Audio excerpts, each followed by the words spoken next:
The problem with food right now, and the problem with agriculture right now, is access to the consumer. There's a bottleneck called the grocery store. When people start buying their food online, they're going to have a lot more choice, and the farmer will have a lot more access.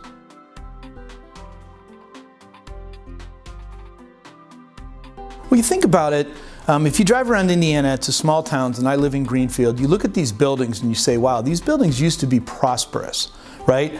Now they're not.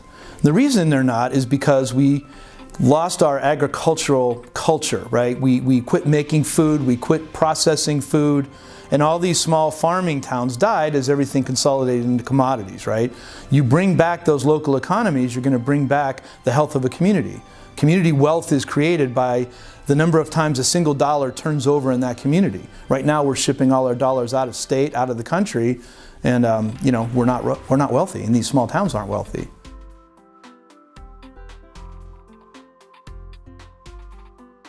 I think what AgriNovus does is put a spotlight on innovation. What we have to be careful of is that we're not incrementally innovating, but really disrupting, right?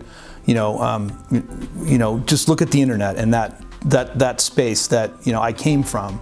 You know, I came from the catalog business, and one of my clients was Sears. And you know, Sears invented the business model of shipping everything.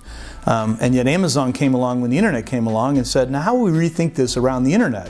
Where Sears kept trying to incrementally improve their business, Amazon disrupted the entire universe, right?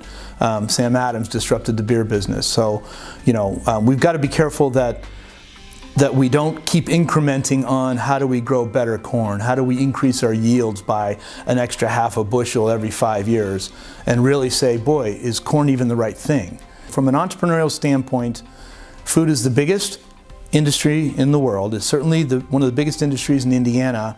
It is completely consolidated and myopic, right? And you know, as an entrepreneur, anytime someone tells you there's only one way to do something, that means there's lots of ways to do it. And it's our jobs, all of us as entrepreneurs, to be poking at all the corners of it, right? Are you in the buggy whip business? Or are you in the transportation business, right? And our job is to look for the buggy whips that don't know they're in the transportation business.